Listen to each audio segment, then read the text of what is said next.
Novo šolo in razširjen vrtec nam obljubljajo že celo desetletje. Fekalna kanalizacija ne deluje. Ceste razpadajo, vodovod in elektroomrežje zaradi številnih novogradenj delata le še na škrge. Zgodba zapostavljenega Ankarana vse bolj dobiva svoje nadaljevanje v Škofijah.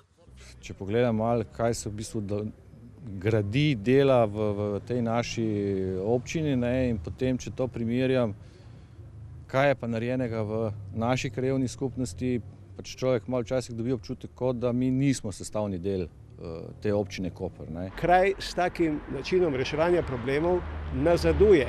Namreč odprtih je komunalnih problemov nebroj, ki jih mi po investicijski vrednosti ocenjujemo tja do 20 milijonov evrov. Škofjoti so v zadnjih 10 letih skozi dohodnino in ostale davščine v občinski proračun prispevali preko 25 milijonov evrov. Le petina tega denarja je v kraj prišla nazaj. Preostanek je končal v Kopru. Moti jih tudi to, da se projekte pred krajani skriva, izvedena dela pa so opravljena površno. Jaz mislim, da pri vseh investicijah, ki se delajo v krajevni skupnosti, bi bilo treba vprašati ljudi, kaj si želijo, kako si želijo. Predvsem pa, da tisto, kar se naredi, da se to naredi enkrat in je potem mir. Ne, da se ene in iste stvari 10-krat prekopavajo ceste, pa popravlja asfalt, pa potem, ko se nekaj naredi, pa se ugotovi, da še nekaj manjka. Na zadnjem zboru krajanov so Škofjoti izvedeli, da obljubljene nove šole ne bo. Dograditev vrtca pa se iz meseca v mesec nevarno premika v prihodnost. Imam občutek, da leva roka ne ve, kaj bo delala naslednji dan desna roka. So lokalno samoupravo v tistem čistem pomenu besede uzurpirale politične stranke. Enkrat te, enkrat one, v zadnjem času bolj te. V studiu se nam je pridružila direktorica Koprske občinske uprave Sabina Mozetič. Lepo pozdravljeni. Dober večer. Torej, lokalna samouprava je v rokah strank in ne ljudi, smo slišali, domačini pa se počutijo odrinjene. Odločitve sprejete mimo njih, kaj je vzrok temu kratkemu stiku med občino in krajani?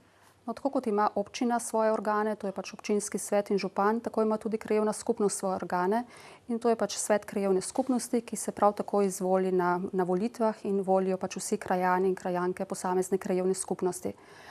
Svet krajevne skupnosti ima svojega predsednika in tudi pač kakšne druge komisije, kot naprimer tudi v primeru krajevne skupnosti Škofije. In to je tisto mesto, kjer se pač lahko soočajo vse ideje, vse pobude strani krajanov in krajank. In mestna občina Koper z krajevno skupnostjo Škofije, z njenim svetom, z predsednikom in komisijami veliko sodeluje.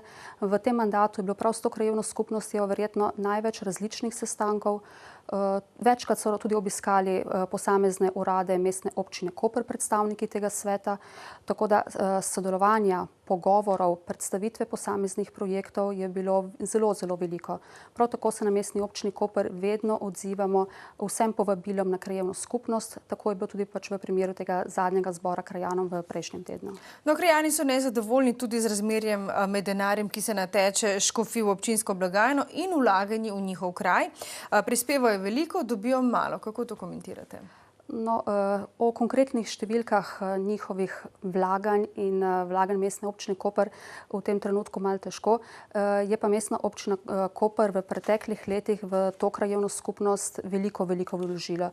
Če samo na hitro preletim zadnjih nekaj investicij, popolnoma se je prenovil zadružni dom, prenovila se je vaška hiša, v celoti se je sanirala zelo nevarna cesta za Elerje. Škofije so sedaj priključene na centralno čistilno napravo, zgrajen je bil primarni kanalizacijski vod, katerega vrednost je bila preko 1,5 milijona. Poleg tega pa se je zgradilo tudi kanalizacijsko omrežje, vodovod, prenovilo cestno omrežje za prvi del naselja Škofije. Trenutno pa so v pripravi ali izvedbi 3 pomembni projekti in to je gradnja 4 oddelkov vrtca Škofije. Ne drži navedba iz prispevka, da pač ta projekt zastaja. Ta vrtec za 4 oddelki, nov vrtec, bo zaživel do naslednjega poletja. Takrat bodo pač otroci lahko vstopili v nov vrtec. Pripravlja se tudi projekt za celovito energetsko sanacijo osnovne šole, prav tako pa tudi projekt za izgradnjo kanalizacije celotnega zaselka naselja Zgornje Škofije. Torej, to jim lahko zagotovite, da to se bo izpeljalo, pravijo pa vseeno, da nove šole ne bo. Tudi, kar se tiče nove šole, so bile pač prioritete usklajevanja z krajevno skupnostjo. Skupaj z njimi smo ocenili, da je v tem trenutku prioriteta pač izgradnja vrtca, kajti pač število otrok se je tudi na Škofijah povečalo. Hkrati pa se pripravljajo tudi projekti za celovito energetsko sanacijo šole in še to bi pač dodala, da razpis, na katerega bo Mestna občina Koper prijavila to investicijo, bo še v tem letu in ukolikor bo razpis se izšel po naših željah in željah seveda prebivalcev, bo sanacija šole izvedena v letih 2014 in 2015. Najlepša hvala za pojasnila in za obisk. Hvala.